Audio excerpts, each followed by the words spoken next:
Et mon médecin m'a dit, mais Sharon, tu es en train de faire un burn-out. What? Ouais, à 14 ans. Myself and I, that's all I got in the end. Bonjour à tous, bienvenue dans un nouvel épisode de Me, Myself and I, But Better, le podcast où on partage ses expériences personnelles, ses transformations. Bref, on parle de soi, mais en mieux. Aujourd'hui, nous allons aborder un thème dont on ne parle pas assez, et bien trop peu, la charge mentale de la fille aînée. Pour rappel, cet épisode n'est pas du tout pour juger, accuser ou même remettre en cause l'amour des familles. Aujourd'hui, nous sommes là pour partager l'expérience personnelle de notre invité et mettre des mots sur des situations restées en silence bien trop longtemps. Toi aussi, tu es une sœur aînée ou tu connais une sœur aînée ou alors tu te reconnais dans cette expérience, n'hésite pas à partager cet épisode et à interagir avec nous. Aujourd'hui, nous allons accueillir Sharon, fille aînée d'une famille congolaise qui va partager avec nous son expérience en toute honnêteté. Merci Sharon. Merci Joël. De partager ce moment avec nous aujourd'hui. Alors, avant de commencer, j'ai toujours une petite question comme ça que je pose à mes invités. D'accord. Alors, quand tu repenses à ton enfance, quel mot te vient spontanément en tête ? Très bonne question. Mon enfance, un mot, je dirais responsabilité. Bon ben, on va pas trop détailler maintenant parce que on a les questions qui arrivent. Alors, avant de commencer, je vais donner la définition exacte de la charge mentale. Alors, c'est le poids invisible lié au fait de devoir penser en permanence à tout, organiser, anticiper, gérer, résoudre, souvent pour les autres et avant soi. Le fait d'y penser constamment et sans pause mentale. Une responsabilité cognitive et émotionnelle continue qui repose sur une seule personne et qui n'est ni visible ni reconnue. Donc en gros, c'est ne jamais éteindre son cerveau parce que quelqu'un doit toujours penser à tout. Quand tu entends l'expression charge mentale de la fille aînée, qu'est-ce que ça réveille en toi ? À quoi ça te fait penser ? Ça me fait penser un peu à ma propre expérience, tout simplement. J'ai l'impression... En fait, j'ai des moments spécifiques quand on me parle de charge mentale. J'en ai un en particulier. Ok. Donc, c'est quand... il faut savoir que j'ai grandi dans une famille avec mes deux parents jusqu'à mes 13 ans, donc quand ils ont décidé de divorcer. Et c'est vraiment là que j'ai vu le shift dans mon rôle dans la fratrie et dans la famille. Donc forcément, j'étais l'aînée avec mon frère et ma sœur. Et ma mère, elle travaillait la semaine, donc souvent les mercredis et certains soirs après l'école, je devais m'occuper de mes frères et sœurs tout simplement. Et je me rappelle, j'avais 14 ans et c'était toute la semaine, je devais m'occuper d'eux, les emmener à leurs propres activités extrascolaires, moi-même aller à mes activités extrascolaires, faire les devoirs, faire à manger, etc. Et je suis tombée malade. Donc, je suis tombée malade, j'étais super fatiguée. Et mon médecin m'a dit, mais Sharon, tu es en train de faire un burn-out. What ? Ouais, à 14 ans. Et donc, pendant une semaine, mon médecin m'a dit, tu ne fais rien, tu t'occupes de personne. Et même, je pouvais même pas aller à l'école. Donc, j'étais en mode vraiment fatiguée, j'étais vraiment épuisée. Bon, après, je pense que c'est parce que j'ai aussi de l'anémie, voilà. Mais vraiment, j'étais épuisée. Et je pense que c'est là que je me suis rendu compte que je portais beaucoup de choses sans pour autant qu'on me l'ait imposé, tu vois. C'était juste la suite logique des choses. Donc, c'était aussi pour aider à la maison, etc. Mais voilà, j'ai vraiment ce souvenir qui fait qu'en fait, depuis déjà le plus jeune âge, en fait, tu te rends compte que ça fait partie de ton quotidien. Attends, mais en fait, là, tu es en train de nous dire que tu as fait ton premier burn-out à 14 ans. Ouais, 14 ans. Mais c'était pas le dernier. C'était pas le dernier, mais en fait, ça veut dire que genre avant même d'être une adulte et d'être plongée dans les tracas, dans les problèmes de la vie d'adulte, t'étais déjà en burn-out de ton environnement familial, en gros. Après, le médecin m'a pas dit burn-out, mais elle m'a plutôt dit genre t'es fatiguée, tu vois. Ouais. Il faut là que tu freines parce que tu fais trop de choses. C'est ce qu'elle aurait dit à un adulte. Oui, quoi. voilà, c'est ça. Donc, et c'est là que j'ai compris que vraiment, il faut que je me repose. Mais je pense que c'était aussi un mélange de vouloir bien faire, parce que il faut aider, et le stress, la pression. Donc tout ça fait un cocktail explosif qui fait que ton corps te dit stop, tu vois. Voilà. Et à quel âge tu as vraiment pris conscience que tu avais trop de responsabilités pour ton âge? Que genre, tu avais vraiment un poids trop lourd pour tes épaules. À quel âge tu as vraiment pris conscience que, mais attends, je suis une enfant, je suis plus une enfant? Je pense que j'ai compris ça. En fait, je pense qu'il y a quand tu comprends pas forcément parce que ça devient après ta normalité, tu vois. Mais je pense que le moment où j'ai vraiment pris conscience que stop, sinon je vais péter un câble. Donc je pense que c'était vraiment la mi-vingtaine, vers 26, 27 ans, quand j'ai décidé de partir en fait. Ouais, donc bien longtemps après que ça ait déjà commencé. Oui, voilà. Je portais énormément de choses sur moi et que j'ai commencé à me dire, il faut vraiment que je parte, que je pense à moi, que je me mette en priorité. Si je le fais pas maintenant, je vais devenir folle. Il y a un moment, donc en dehors de celui que tu nous as déjà partagé, où tu as vraiment senti que tu n'avais plus le droit d'être une enfant. Alors je pense que c'est pas forcément ne plus avoir le droit d'être une enfant, mais plus, j'ai ressenti plus le sentiment de je n'ai pas droit à l'erreur parce que je suis l'aînée, je suis l'exemple. Et ça, c'était vraiment tout au long de mon enfance. C'était non, tu es la grande, non, tu dois faire attention, non, tu dois pas faire ci, non, tu dois pas faire ça. Donc, moi, je l'ai intériorisé dans plein de choses, que ça soit à l'école, que ça soit avec mes amis, que ça soit avec ma famille. C'était ah ben non, j'ai pas le droit de me tromper, ah non, j'ai pas le droit à l'erreur. Alors qu'en tant qu'enfant, tu es dans un perpétuel apprentissage où justement, tu es censé faire des erreurs pour apprendre et pour comprendre aussi, tu vois, la vie de manière générale. Et moi, j'avais cette pression que je me mettais à moi-même. Ah non, je dois pas faire d'erreur, je dois pas me tromper. Je suis l'exemple, je représente l'éducation de mes parents partout où je vais. Après ça, c'est quelque chose que mes parents m'ont pas mis cette pression-là, mais je me la suis mise toute seule. Où partout où j'allais, tout ce que je faisais, je représentais l'éducation de mes parents. Je dois faire attention, je dois être parfaite, entre guillemets. Et voilà, donc c'est vraiment là où je me suis dit, en fait, avec le recul, ça c'est ma définition de... C'est là que j'ai compris que je ne pouvais pas être un enfant parce que je n'avais pas ce droit à l'erreur. À l'erreur, Après, oui, c'est sûr que cette idée de ne pas avoir le droit à l'erreur, c'est pas quelque chose qui est dit. Nos parents vont pas nous dire non, t'as pas le droit à l'erreur, tu veux pas te tromper. Mais en fait, c'est implicite dans la façon dont on est traité. On est traité comme un adulte plus tôt. Donc, un adulte doit montrer l'exemple. Donc, dans tout ce que tu fais, à l'école, dans ton comportement, tu dois toujours montrer l'exemple. Et je trouve que c'est vraiment une pression invisible mais lourde parce que des fois, on a peur de tenter des choses parce qu'on se dit mais si j'échoue, qu'est-ce que ma famille va dire? Quel exemple je vais montrer à ma famille? Et surtout, c'est...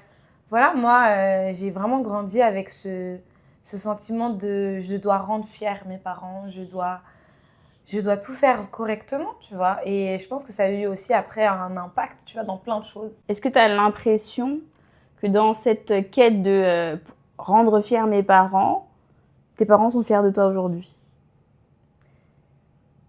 Aujourd'hui, oui, parce qu'ils me l'ont dit. Donc, voilà, mon père me l'a dit, ma mère me l'a dit. Mais c'est vrai qu'en grandissant, je faisais des choses qui méritaient, j'aime pas dire mériter, mais qui pouvaient déclencher cette parole de mes parents, je suis fière de toi, etc. Mais quand je faisais, par exemple, comme j'ai eu mon bac, quand j'ai eu mon master, ma licence, mon BTS, quand j'avais les félicitations à l'école, j'avais pas forcément cette parole-là de « je suis fière de toi », c'est normal. C'est ce qu'on attend de toi, c'est normal. Par exemple, je me rappellerai toute ma vie, c'est mes parents, j'avais les félicitations, mais juste parce qu'il y avait écrit bavardage sur mon bulletin. Annulé. En fait, le bavardage, il annulait félicitations. le félicitation du bulletin. Donc moi, dans ma tête, je me dis, mais j'ai les félicitations du jury, des professeurs. Et à chaque fois, je me disais, franchement, quand les professeurs, ils mettaient bavardage, je dis, oh les gars, c'est bon, tu vois, j'ai félicitations, je travaille bien. Moi, mes parents, en fait, pour eux, je sais pas pourquoi, mais bavardage sur le bulletin, c'était un sacrilège. C'était vraiment... Ouais, moi, c'était pareil sur mes bulletins.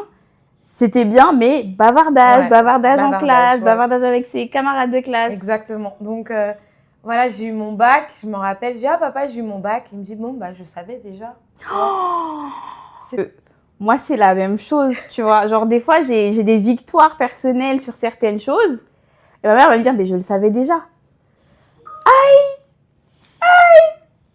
Genre, je le savais déjà. Oui, bon, peut-être que oui, parce que tu me fais confiance, tu connais mes capacités, tu le savais déjà. Mais en fait, des fois, juste, je dis, ah, mais bravo, c'est super. Juste, bravo, c'est super. Juste, soyez contents. Juste, dites-nous, bah, on est fiers de toi. Bravo, félicitations. On sait à quel point tu as travaillé, etc. Donc, ils savent qu'ils ont des enfants exceptionnels. C'est vrai. Ils savent. Ils savent.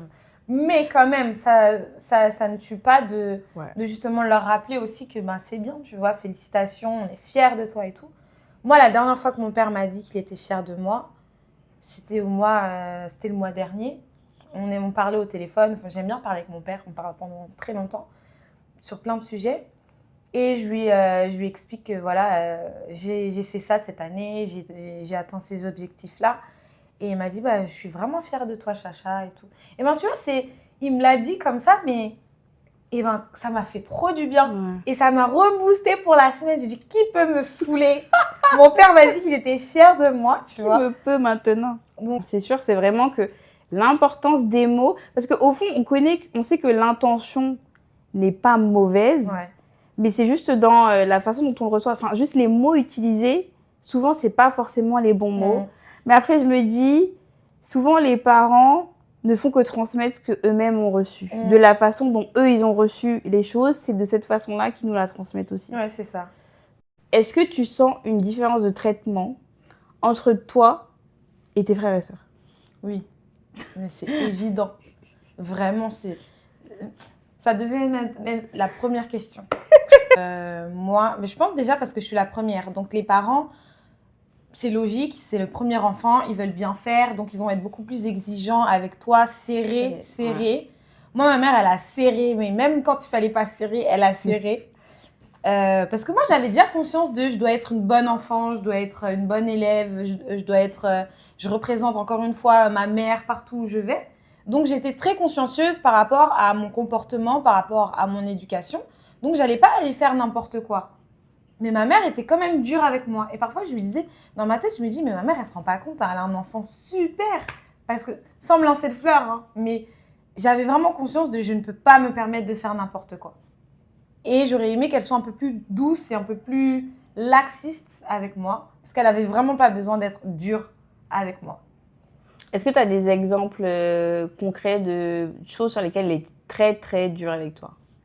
Par exemple, bah oui, c'est surtout les sorties. Après, c'est très paradoxal. Ma mère, elle était très dure. Aller en soirée, etc. On dirait que j'allais faire une demande à la préfecture. Je devais demander en avance, le jour où je lui demande, faire en sorte que le ménage soit bien fait, que tout soit nickel, etc. pour aller faire ma demande, tu vois. Comme s'il y avait un rapport. Non, mais... Tu vois, en tant qu'enfant, tu dis, bah, il faut que ça soit parfait et tout pour que je puisse avoir un truc en échange. Ouais. Donc voilà. Et je la prévenais en avance et tout. Je disais toujours à mes amis, s'il y a un truc, s'il vous plaît, prévenez-moi même 3 semaines, 1 mois en avance, que je puisse en parler avec ma mère. Et elle me disait, ok, Tira, le jour J, tu te lèves, tu fais le ménage, tu fais en sorte qu'elle soit de bonne humeur, que voilà, tout soit parfait. Et c'était vraiment là où j'étais dure avec mes frères et sœurs. J'ai dit, s'il y en a un qui fout le bordel, faut pas gâter mon plan, tu vois. Donc, la maison est faite. J'ai fait à manger. Maman, j'ai fait à manger pour les petits et tout. Nanana. Ok, et tout. J'ai dit, ah oui, d'ailleurs, ce soir, j'ai ma petite soirée et tout. Elle me dit, quelle soirée? J'ai dit, oh, merde. Amnésie sur nous. Je te jure. J'ai dit, mais je t'en ai parlé. il y a 2-3 semaines et tout. Non, tu m'en as jamais parlé. Et ça, c'était pour mon cœur. Je dis non, c'est pas possible. Je dis, en plus, dans ce moment-là, tu te dis, bah attends, je suis folle. Dans ma tête, je dis, non, mais maman, je t'en ai parlé. Je dis, maman, je te jure, je t'en ai parlé. Tu m'as dit oui. Elle me dit, non, j'aurais jamais accepté. Tu m'as jamais dit. Non. Et, franchement, j'étais là. Non, c'est vraiment pas juste. C'est vraiment pas juste. Alors que quand je vois mes petits frères et sœurs, non, franchement. Nous, en fait, on a dû se battre pour ouvrir les portes pour Vraiment. que vous, petits frères et sœurs, Non, vous sérieux. ayez la belle vie, en fait. Non, en vrai, moi, du coup, je suis aînée aussi, mais c'est la même chose. Genre, moi, quand j'étais petite, déjà, rien que jouer en bas de mon bâtiment, jamais. Même s'il y a mes copines, jamais. Avoir une copine qui vient à la maison, jamais. Aller dormir chez une copine, Alors, jamais. Moi, soirée pyjama, là, Jamais. c'était banni chez moi. Ça n'existe pas. Tu savais même que quand une amie venait te proposer... Non, on fait pas ça chez moi. Ça, je ne pourrais pas venir dormir chez toi. Moi, C'est mort. franchement, je prenais même pas la peine de demander à ma mère parce Ouais, que pareil. je connaissais déjà l'issue. Je savais déjà que c'était Tu vois. En fait, tu te dis que même demander à ta mère, ça va pas dans ta tête. Non. Elle va te regarder et me dire, mais ma fille, Tu es où? quelle audace Tu crois on est où ici? de venir me demander ça. Je rejoins sur le point de, en tant que fille, il y a la grosse pression de non, pas de copains, pas de ceci. Moi, quand j'étais, par exemple, au lycée, moi, vraiment, ma mère, toute ma vie, elle m'a martelé que oui, non, il faut pas coucher avant d'avoir le bac, sinon tu n'auras pas le bac. Moi, ça, c'était imprégné dans mon programme interne. Genre, pour moi, c'était impossible de faire quelque chose avant d'avoir le bac parce que sinon, je vais pas avoir mon bac. Mais tu sais, pour te rejoindre, moi, c'était un peu plus... Quand j'étais plus jeune, quand j'ai eu mes règles et que j'ai dit à ma maman et tout, voilà. Donc ça, c'est la discussion, tu vois. Et ma mère, elle me dit, Sharon, là, t'embrasses un garçon, tu tombes enceinte. On m'avait dit ça aussi. Et moi, toute mon adolescence, mon enfance, mon adolescence et tout, j'étais en mode, t'embrasses un garçon, tu peux tomber enceinte. Ah ouais. Et j'étais en mode... Des croyances dangereuses. Et vraiment, je me dis... Non, mais en plus, tu grandis avec la peur, comme ça, tu de dis... ouf. De ouf. Et mais donc voilà, c'est des trucs, tu te dis, moi j'ai dû passer par là, alors que mes frères et sœurs, Ah ouais, c'est ils complètement sont pas différent. passés par là. Ouais. Mes frères et sœurs, ils vont en soirée. Ah, vas-y, de toute façon, Sharon viendra te chercher. J'ai dit, mes frères et sœurs, ils avaient 15-16 ans, ils allaient en soirée et tout. Moi, 15-16 ans, pour aller en soirée, moi je devais rentrer à 23h. Et encore là, c'était un truc de fou. Moi, mes frères et sœurs me disent, oh, viens, va la chercher vers 2h, 3h. Moi, Quelle vie, oh. j'ai dit, waouh, on n'a pas du tout. Et c'est pour ça que je dis, dans une même fratrie, on n'a pas tous eu les mêmes parents, C'est vrai. tu vois. Ah On oui, a les ça, mêmes il y a- parents, oui, physiquement en tant que personne, mais L'éducation change. c'est pas la même, c'est pas la même éducation au final. On n'a pas tous Non, reçu c'est la vrai. même éducation, on n'a pas les mêmes C'est parents. vrai. C'est Donc vrai, c'est moi, vrai. oui, ils ont été très durs. Et après, je pense qu'ils sont devenus un peu plus laxistes, ils étaient beaucoup plus cool, je trouve, avec Ouais. mes frères et sœurs qu'avec moi. Je pense que vu qu'on est les premières, tu sais, eux-mêmes, ils improvisent. Dans leur parentalité, c'est l'improvisation, c'est l'inconnu. Donc, ils essaient de bien faire.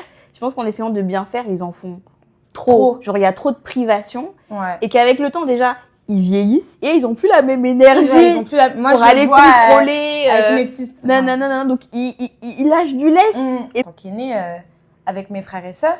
Mais oui, je trouve qu'il y a quand même eu une grosse différence entre mes frères et sœurs. Je trouve aussi, par exemple, quand ils ont eu leur diplôme et tout, on leur a offert des cadeaux et tout. Mais en fait, j'ai l'impression qu'avec plus les enfants viennent tard, plus il y a de la générosité Oui. qui se débloque. Moi, je me dis, moi, j'ai eu le bac, c'était normal en fait. Ouais. Hein, j'ai pas eu de cadeaux. Non mais ouais, mais genre moi mes sœurs, elles ont eu des anniversaires surprises, des grands trucs. J'ai dit mais moi j'ai pas eu ça, tu vois, mais bon.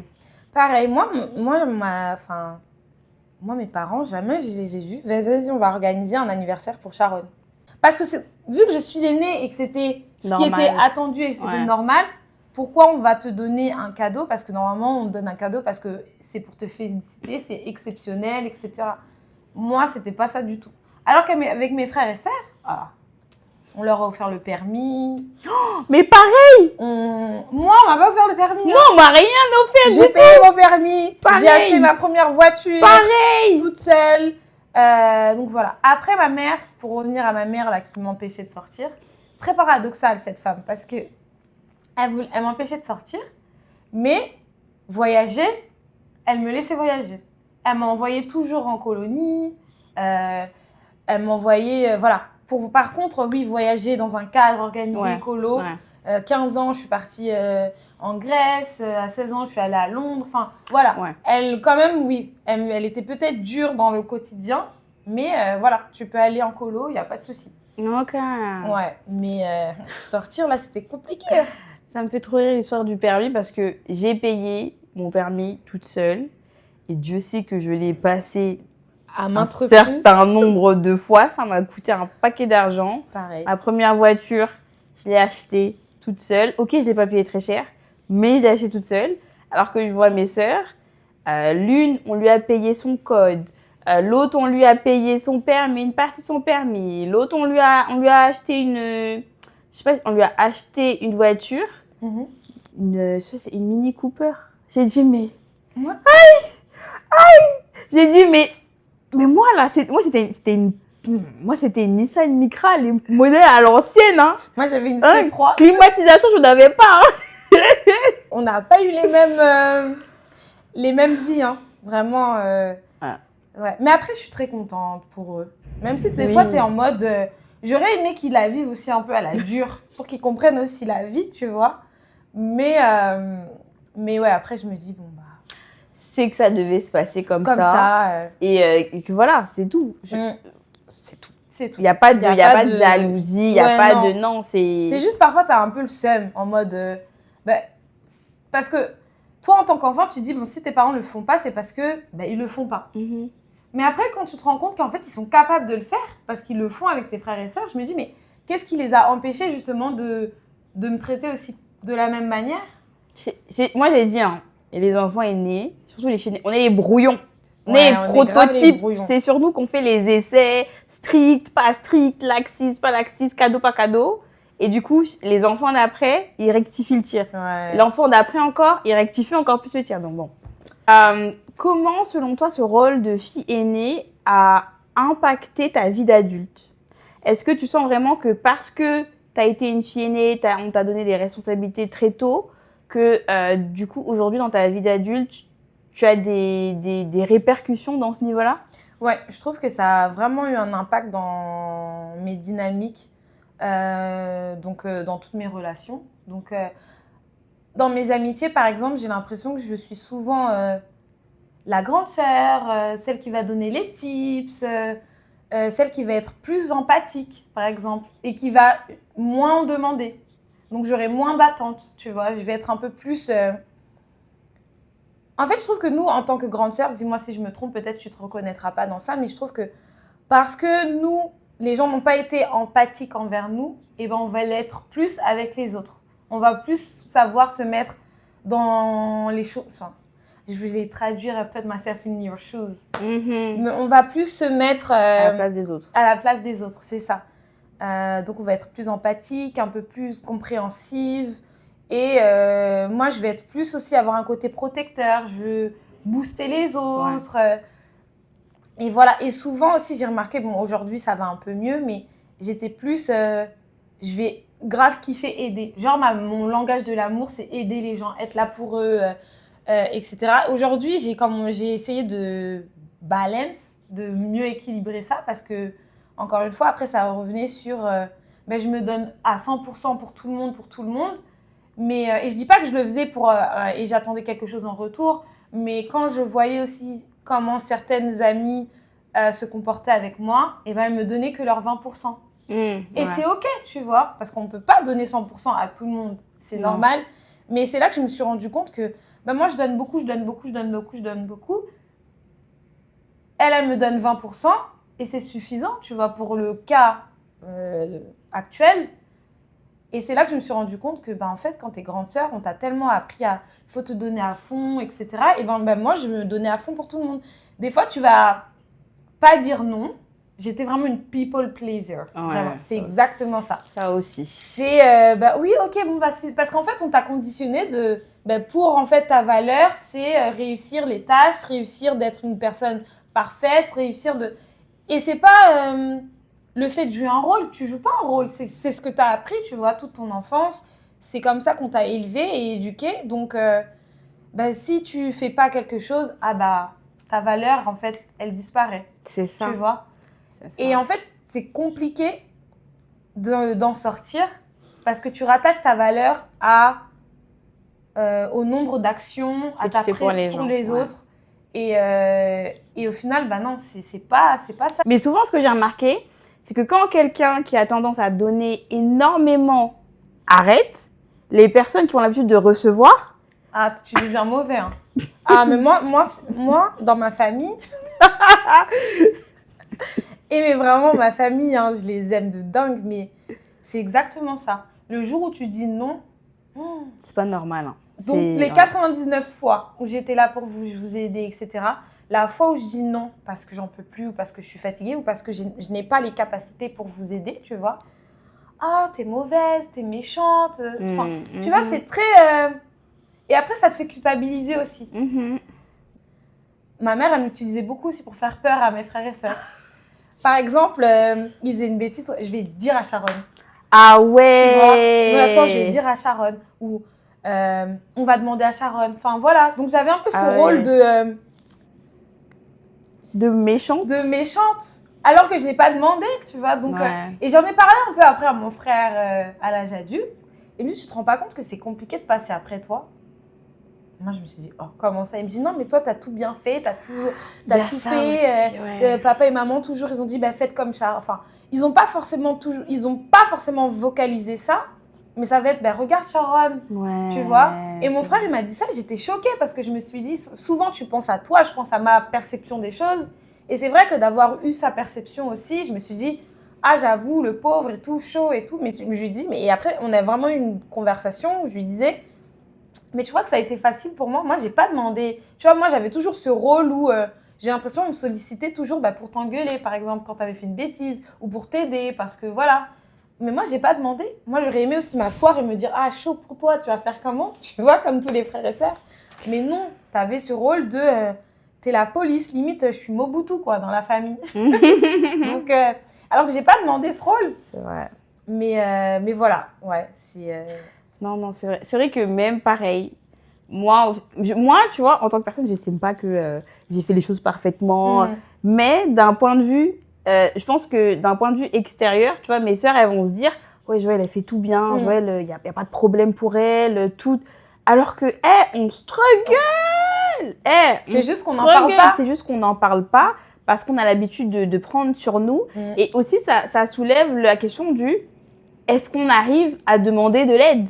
Est-ce que tu arrives à demander de l'aide? Est-ce que c'est facile pour toi de demander à quelqu'un ou d'être vulnérable avec quelqu'un? Non. Tu vois? Franchement, moi, j'étais toujours la personne vers qui on venait pour demander de l'aide. Que ce soit mes amis, que ce soit ma famille, voilà, ça va toujours être... De toute façon, on sait que Sharon, elle va le faire, tu vois. Ou Sharon, elle va aider. Ah, on va demander à Sharon. Sharon, tout le temps. Et tu vas aider parce que ta valeur, c'est rattaché à ça, tu vois. Tu aides. Mais personne va penser... T'aide? Mais qui t'aide? Personne ne t'aide. Hein. Moi, c'est pour... Et d'un côté, je me dis le fait de n'avoir pas beaucoup demandé d'aide ou de n'avoir jamais demandé d'aide. Aujourd'hui, à l'âge adulte, je demande plus parce que je travaille sur ça et je me dis... Et j'ai compris que pour s'en sortir dans la vie, il faut aussi demander de l'aide. Exactement. Parce que tu peux pas tout faire toute seule. C'est pas possible. On n'est pas des surhumains, on n'est pas des super-héros. On reste des êtres humains. Et tu as besoin des autres aussi, parfois, dans la vie. Et moi, je me suis dit, je vais pas déranger les gens. Parce qu'en fait, c'est vraiment, je vais pas déranger, je vais me débrouiller. Et grâce à ça ou à cause de ça, je ne sais pas, c'est ce qui aussi a fait que je suis cette personne qui est très débrouillarde, qui va toujours trouver des solutions, qui va toujours trouver... voilà, il y a un problème, je vais trouver une solution, c'est pas grave, je vais me débrouiller. Je suis passée par plein de choses compliquées. Il y a plein de gens dans ma vie et dans ma famille qui n'étaient pas forcément au courant, mais je les ai vécues toute seule et je m'en suis sortie toute seule, tu vois. Mais c'est vrai que j'aurais aimé avoir quelqu'un pour me dire, bah, Sharon, je suis là, si tu as besoin d'aide, ou juste demander, est-ce que ça va? Mais en fait... Est-ce que tu vas bien? Mais en Ça fait... va t'appeler juste, oh Sharon, j'ai besoin de toi. Mais en fait, non. Non. Regarde, En elle fait, se redresse. non, mais je me redresse parce que c'est une conversation que j'ai eue il y a pas longtemps avec ma propre fratrie. Et en fait, où j'avais fait, moi j'ai fait un burn-out familial. Où en fait, moi c'était tellement en mode si ma famille a un problème, c'est mon problème. Donc je le prends sur mon cœur comme si c'était mon problème. Donc je vais faire des mathématiques, réfléchir, etc., parce que je veux que le problème soit réglé pour cette personne-là. Mais le truc, c'est que quand tu règles tout le temps les problèmes des autres à leur place, déjà, en fait, la vie est belle pour eux parce que, je dis pas que la vie est belle, mais en fait, ça leur facilite la tâche parce que quelqu'un fait le travail pour eux. Donc toi, tu mets ton énergie pour régler les problèmes des autres, mais toi, tu as aussi tes propres problèmes à régler. Et ce que je reproche souvent aux petites sœurs, aux petits frères, c'est que ils ont pas le recul de se dire mais ok, ma sœur elle fait tout ça pour moi, elle m'aide, elle me donne des conseils tous les jours, mais est-ce que moi je lui demande comment elle va? Est-ce que elle a besoin d'aide, tu vois? Et pareil, comme toi, moi je pouvais jamais demander d'aide parce que quand j'ai grandi, on m'a toujours dit tes deux amis, c'est tes deux seules poches. Pour moi, ça veut dire que tu peux faire confiance à personne. Donc je vais jamais être vulnérable. Je vais jamais dire ce que je pense. Je vais jamais demander d'aide parce que pour moi, c'est inconcevable. Demander de l'aide, ça veut dire que je suis pas capable. Exactement. Ça veut dire que je peux pas le faire. Ouais, ça veut dire pas les capacités. Je suis nulle. Voilà. Entre guillemets. Voilà. Voilà, c'est très... voilà. La vie de fille aînée, c'est pas facile. C'est pas facile. Vraiment, c'est pas facile. C'est vraiment, si tu demandes de l'aide, c'est vraiment... Oh, je me suis mise toute nulle. Est-ce que tu penses que ça a aussi influencé ta façon d'être en couple et dans une relation? Ouais, je pense que oui. Elle est timide. Quand je regarde mes relations passées, par exemple, qui étaient très gentilles, qui va être, tu sais, docile, voilà, juste, voilà, je veux pas faire chier mon partenaire. Voilà, je veux être la meuf cool, tranquille, chill et tout. Même si parfois il y avait des choses qui pouvaient te déranger, j'allais pas forcément être très vocale par rapport à ça. Sauf qu'en fait, tu te dis, bah non, c'est pas ok. Parce que s'il y a des choses qui te dérangent, ma belle, il faut en parler. Ouais. Vraiment très le rôle, dans ton rôle de grande sœur, il faut être dans une case, tu vois. Faut pas dépasser, faut pas en sortir. Et moi, j'étais aussi un peu comme ça dans mes relations, tu vois. Ça va être la bonne petite amie qui fait pas de vagues, qui est tranquille, qui est gentille, qui est très bien sur le papier, etc. Mais est-ce que au final... t'es pas dans un mal-être. Et je pense que c'est aussi dans cette période-là où tu te découvres. Tu veux, ce que tu aimes, ce que tu n'aimes pas. Et grâce à ça, ça forge aussi un peu plus ton caractère qui se développe au fil des années et qui te permet aussi de comprendre, ok, ça c'est un pattern que je veux vraiment pas reproduire. Aujourd'hui, du coup, vu que tu as pris en maturité, tu as pris en âge, tu prends plus de recul par rapport à tout ça, est-ce que tu arrives quand même à poser des limites, par exemple, avec ta famille et à rester connecté avec eux tout en posant tes limites et en disant « Ok, ça, je peux pas. » Ça a été très long. Donc, moi, je pense que le moment déclencheur, ça a été quand je suis venue vivre au Canada. Donc, à 27 ans, je suis venue vivre ici. Et mes parents m'appelaient beaucoup pour gérer des problèmes encore, tu vois, de famille. Enfin, rien d'extraordinaire, juste, tu sais, comme d'habitude, est-ce que Sharon, tu peux faire ci, faire ça?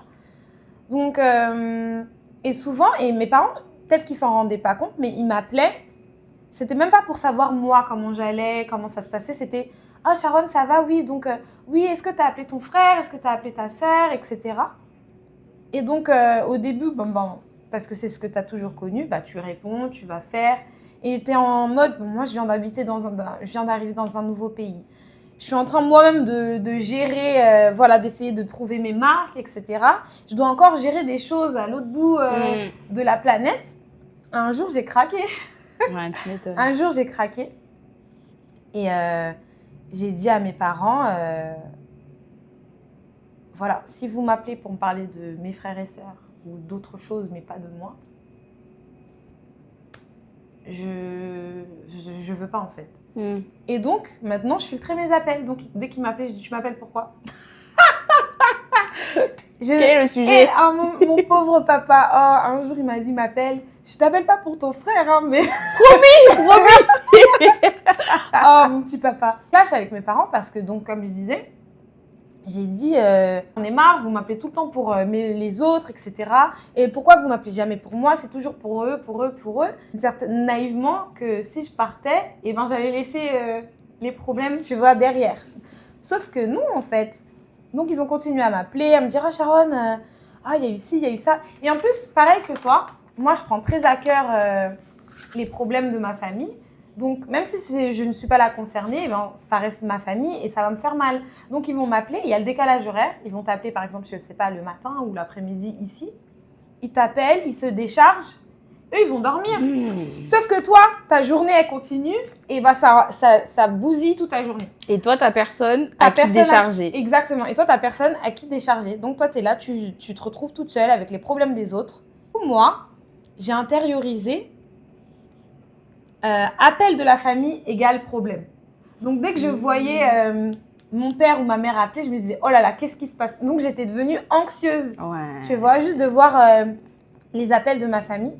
Et donc, après, je leur ai mis je leur ai mis une pression. Je dis, hé, papa et maman, si vous continuez à m'appeler pour ça, je vous bloque. Ah non, moi, je leur ai dit, hein. Mes parents, chacun, elle est folle, celle-là. J'ai dit, moi, je vous bloque, en fait. Je vais vous bloquer. Et en plus, et vous savez que je suis capable de le faire. Les grandes menaces. Ouais, des grandes menaces. Et après, mes parents, pendant... Je sais pas si c'était de la colère ou si c'était peut-être une mise à jour pour eux ou peut-être parce qu'ils savaient pas jauger, ils m'ont pas appelé pendant des semaines. Donc, je me suis dit... Et ça m'a fait mal quand même parce que je me suis dit, ah, donc en fait, vraiment, ils m'appelaient pas pour... Enfin... Ils ne peuvent pas m'appeler juste pour moi. Ils m'appellent parce qu'il y a un problème ou parce qu'il y a un souci. Et je me suis dit, j'aurais aimé aussi, tu vois, qu'ils soient autant soucieux pour moi comme ils le sont pour mes frères et sœurs. Parce que ma mère m'a beaucoup sollicitée parce que j'étais aussi comme son bras droit. Sa confidente, ouais, son bras droit. Donc, je pense que ça a été aussi compliqué pour elle de se dire, bon, bah... Certes, elle m'a mis aussi, tu vois, elle m'a donné ce rôle de grande sœur, etc. Mais j'étais aussi quand même son alliée, sa confidente, son bras droit. Ouais. Quand elle n'était pas bien, c'est là aussi que je me dis, c'est là où j'ai compris que j'avais pas forcément une place d'enfant. C'est que moi, ma mère, elle me parlait aussi beaucoup de problèmes qu'il y avait dans la famille, que mes frères et sœurs n'étaient pas au courant, etc. Et j'étais la seule qui était au courant. Donc, toi, tu as toute cette charge mentale, tu as tout ce truc. Donc, c'est des choses, tu dis, bah, en fait, je suis pas un enfant. Je suis ton égal. Non, mais je t'ai dit, hein, je pense qu'en tant que fille aînée, au bout d'un moment, on devient presque parent. Tu vois, genre, moi, pareil, ma mère, elle traversait une période difficile. Elle venait tout me dire à moi. Donc, moi, déjà, je dois gérer ma propre charge émotionnelle, je dois gérer la sienne. Et je dois gérer aussi tout ce qu'elle me dit, parce qu'elle ne me dit pas des choses... qu'on dirait à son enfant, tu vois. Donc, c'est dur pour moi, mais je dois avaler ce qu'elle me dit parce que je dois la rassurer, je dois lui dire que ça va aller, tu vois. Et elle va pas aller dire à mes petites sœurs, tu vois. Elle va que me dire à moi parce qu'elle dit non, tes petites sœurs, non, ça va être dur pour elles, elles vont pas comprendre. Tu vois. Et du coup, quand elle dit ce sont des enfants, je dis, et moi, je suis quoi? Tu n'es plus une enfant. Moi, je suis pas une enfant. Tu n'es plus. Mais du coup, en fait, genre, toute cette charge, c'est pas réparti équitablement sur les enfants, même si tous les enfants sont adultes, c'est réparti que sur une seule personne. Est-ce que tu penses que si t'étais pas partie au Canada, t'aurais pu avoir ce recul-là? Non. Moi, je pense que j'aurais pété un câble. Je pense que si j'étais restée en France et on allait dire Charlotte, elle est folle, parce que, en fait, tu sais pourquoi? Parce que il faut aussi dire quand tu te rends compte que ça va pas. Moi, ça n'allait pas parce que je me suis rendu compte que je devenais très nerveuse. Donc, j'allais m'énerver très vite. J'étais très... Enfin, mon frère, il va me demander un truc genre quoi? Tu veux quoi? Tu veux quoi encore? Ta charge? T'es en mode survival mode. Error. La carte mémoire, elle commence à être remplie et ça va péter, tu vois. Donc, j'étais vraiment... Il faut que je parte. Et t'arrives plus mais juste à penser à toi, en fait. Et à un moment, bah, ça pète. Donc, je me suis dit, avant que ça pète et avant qu'on me déteste à vie, c'est mieux que je prenne du temps pour moi, je m'éloigne de tout le monde et ça m'a fait un bien fou. J'ai eu le recul nécessaire de comprendre certaines dynamiques, tu vois, familiales, amicales, relationnelles, tout ce que tu veux. Ça m'a aussi permis de comprendre qui j'étais parce que au final, avant, je subissais qui j'étais. Enfin, aujourd'hui, avant, je subissais, tu vois. Donc, par exemple, quand il y a des trucs de famille ou quand ça commence à être touchy, ben, je sais mettre des limites. Donc, je vais être ah, maman, je te laisse, j'ai une réunion. Salut, on se rappelle. Je raccroche. Bon, bah, du coup, maintenant, là, elle sait que... Non, mais je pense qu'elle a compris depuis le temps. En plus, je lui avais dit, hey, tu sais que des fois, quand tu commences... Ouais. Quand je sens que ça va commencer à être touchy, ah, maman, je te laisse. Voilà, c'est mieux. On s'arrête comme ça. Et ça ne veut pas dire que je le fais tout le temps. Hein. Quand des fois, j'ai vraiment des réunions. Mais voilà, tu vois, je connais mes limites. Il faut savoir aussi dire non et stop, tu vois. C'est vrai. Donc voilà. Et aussi aujourd'hui, tu vois, j'ai fui parce que voilà, j'ai dit j'aurais pu aller à Londres. C'était trop près.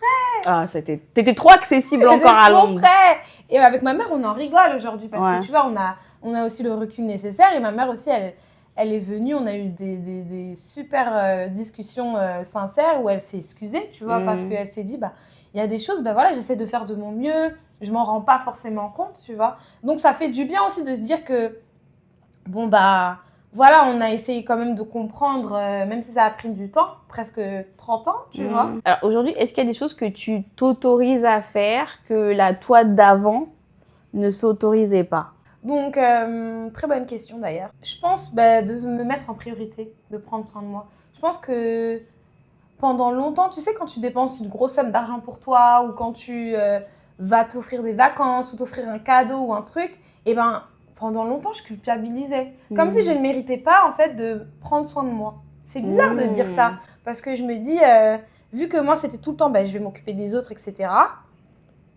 Et ben maintenant, je prends soin de moi et c'est normal et c'est OK. Et je ne sais pas pourquoi, avant, je culpabilisais par rapport à ma famille. Même le fait d'être partie, tu sais, quand j'ai pris la décision de venir au Canada, j'ai culpabilisé pendant un moment parce que je me suis dit comment ils vont faire sans moi. C'est dingue de dire ça, comme si je quittais mes enfants. Sauf que ce ne sont pas mes enfants en fait. Tiens, fuck them kids. Ils sont là, ils gèrent. J'en parlais en plus, j'avais eu une discussion comme ça avec ma sœur il y a quelques mois où je disais mais je suis trop fière de papa et maman, tu vois, parce qu'ils sont grave là pour nous, pour vous. Moi, bon, c'est un autre... Moi, je gère. Moi, je gère, j'ai l'habitude. Mais je suis très contente parce on a des super parents parce que, voilà, ils essayent toujours de faire en sorte que mes frères et sœurs, ça se passe bien. C'est pour ça que je dis qu'on n'a pas les mêmes parents. Parce que quand je vois mes parents avec mes frères et sœurs, je me dis, mais c'est des parents de fous. Vraiment, c'est des parents géniaux. Ils sont très, tu vois, dans la discussion, dans la communication, etc. Chose qu'ils ne faisaient pas forcément avec moi. Si tu devais donner un conseil à une jeune fille aînée, quel serait-il? J'ai juste un, parce que j'en ai plein. Aïe, Margot, le plus important. Le plus important, prends soin de toi. C'est important, vraiment. Et mets-toi en priorité. Parce que pour aussi bien prendre soin des autres, il faut que tu puisses aussi prendre soin de toi. Dans l'autre sens, qu'est-ce que tu dirais aux parents? À mes parents qui ont une fille aînée? Ça te prendrait plus d'un podcast. Prenez soin d'elle, autant que les autres enfants, parce que ça reste aussi un enfant. Accordez-lui du temps, accordez-lui de l'espace pour pouvoir être écouté et entendu. Et encouragez-la, félicitez-la. Même pour des petites choses, tu vois, juste célébrez-la. Parce que ça reste un enfant, elle est là aussi pour la première fois sur cette planète. Et elle a juste besoin aussi de comprendre qu'elle est sur la bonne voie, qu'elle fait les choses correctement. Soyez aussi empathique et indulgent avec elle. Parce que elle se mettra déjà toute seule une grosse pression de par sa position dans la fratrie. Elle n'a pas besoin d'en avoir davantage. Donc, je pense que j'ai manqué de ça. J'ai pas forcément eu beaucoup de temps avec ma maman où j'aurais pu discuter et tout parce que c'était très allez les frères et sœurs, on va s'occuper de ci, etc. J'ai pas eu forcément un moment où j'aurais pu moi aussi souffler et me décharger vers ma mère. Tu vois. Tu devais parler à la petite Sharon. Qu'est-ce que tu lui dirais? J'ai envie de pleurer. Je sais Ah pas pourquoi. Mais je suis désolée. Non. Si je devais parler à la Sharon d'avant, je lui dirais que t'es une fille géniale, t'es super. Ta valeur, elle n'est pas en accord avec ce que tu donnes ou ce que tu ne donnes pas. C'est juste, sois toi-même. T'es belle, t'es intelligente. Et surtout, prends soin de toi parce qu'il n'y a personne d'autre qui prendra aussi bien soin de toi-même que toi-même. Et voilà. Sois fière de toi, même dans les petites choses. Et c'est dur. Oh non. Stop crying. Mais c'est vrai, c'est bien parce que c'est des larmes de fierté Ouais, parce je que suis tu vois fière de le moi. chemin accompli. Oui, je suis fière de moi, même si c'est pas facile tous les jours, mais je suis fière de la Chacha, de la Sharon que je suis aujourd'hui. Arrête d'avoir peur du regard des autres. Et aussi, kiffe la life, ma belle. Voilà. Yeah, franchement. C'est vrai. Oh, Tu m'as fait pleurer. Je me suis maquillée, j'étais fraîche et t'es tout. toujours fraîche, meuf. Oh, je voulais pas pleurer. Bon, ben, on arrive à la fin de l'épisode. Mhm. Merci encore d'avoir partagé tout ce que tu as partagé avec nous, ton expérience en tant que fille aînée, ton point de vue sur la charge mentale justement de tous ces millions de filles qui sont filles aînées de famille. Et j'espère que cette vidéo vous aura aidé. Si vous sentez que vous avez été touché, le message vous a parlé, ou si vous sentez que vous êtes entouré de filles aînées aussi, n'hésitez pas à partager. Et on se retrouve bientôt pour un nouvel épisode. Bye. Bye. Me, myself, and I. That's all.